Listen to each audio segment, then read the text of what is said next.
Alrighty, good afternoon from Macomb City Hall. It's Wednesday, the 22nd of July. Mayor Mike Inman reporting the most recent COVID-19 update from the McDonough County Health Department. Currently, since we've last gotten together, there have been some additional cases reported, confirmed cases reported, so the current confirmed case count is 118. Of that, 89 have recovered. There are currently 13 active cases in McDonough County. The overwhelming majority of those cases, the entire case count is in the 20 to 29-year-old age bracket. So we would encourage folks, regardless of their age, regardless of what you may have heard 4 months ago, 2 months ago, 3 weeks ago, as we've tried to remind folks during this entire last 4 or 5 months since the pandemic started. This is evolving. New information comes from the medical community on a routine basis, and one of the reasons we've tried to bring these updates to you all is to get that most current information to you. So what may have been a cycle 2 or 3 weeks ago or at the beginning of the pandemic, those things have changed. So this is the most current information. And again, the highest case count is in a very young age category, and those individuals are in the 20 to 29. They account for nearly 40 of the 118 confirmed cases. And then again, we've had a total of 16 deaths in McDonough County as it relates to COVID-19. And again, kind of piggybacking on the information we just shared, at the beginning of this pandemic, there was some discussion about, do we wear face masks, do we not wear face masks? The overwhelming information coming from all levels of the United States government, from the president on down, is that face masks are recommended they're one of our strongest tools that we have to mitigate the spread of this disease. So please, whatever your position has been in the past, whether you heard Dr. XYZ say that it wasn't a good idea at the beginning, that's all changed.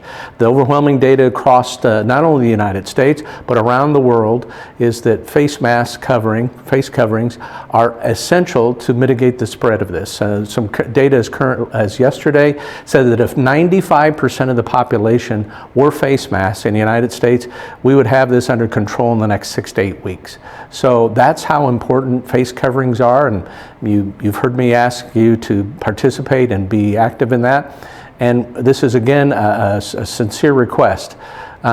If you're over the age of 2, you should be having face masks. If you've got some medical condition that keeps you from utilizing a face mask, we would question whether you really need to be out in public at all. And there are so many services available for folks who are in the high-risk category that it's, whether that's a delivery of pharmaceuticals, whether it's delivery of groceries, whatever the kind of care that you may need to allow you to stay at home.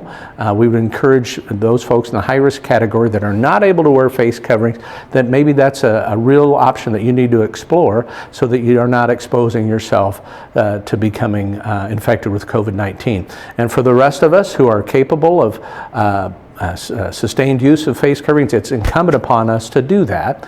It's not only protecting us, but it's protecting the people that we love and care for by minimizing the spread. So again, hate to beat a dead horse, but it is going to be part of our routine for the foreseeable future.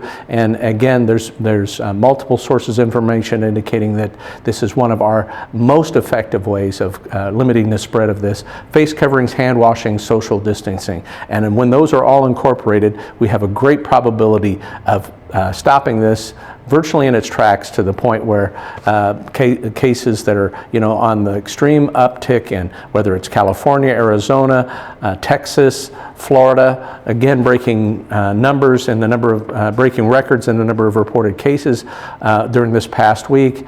Now well over 3 million cases in the United States. It's just something we really want you to help us buy into. So to that end, we still have the availability of testing available, drive-through testing at the McDonough District Hospital testing site. That is located on the southeast corner of the MDH campus on Grant Street. You just simply drive through, they'll test you, and you'll get your results in a matter of a few days.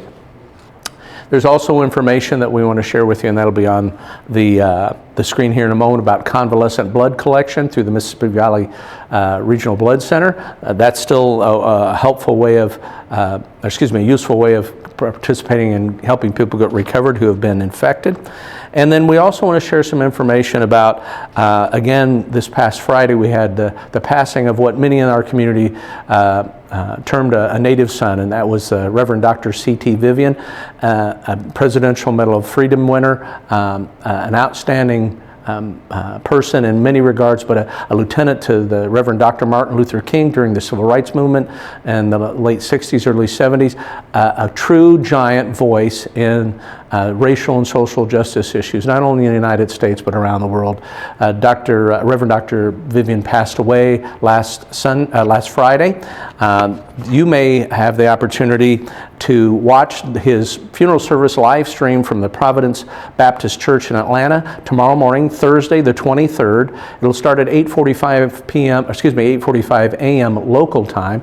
The address, the website address is on your screen now. It's the Providence Baptist Church. The site is set up to provide a live stream of the Reverend Dr. C.T. Vivan's funeral services. Homegoing service set for tomorrow morning at 8:45 local time.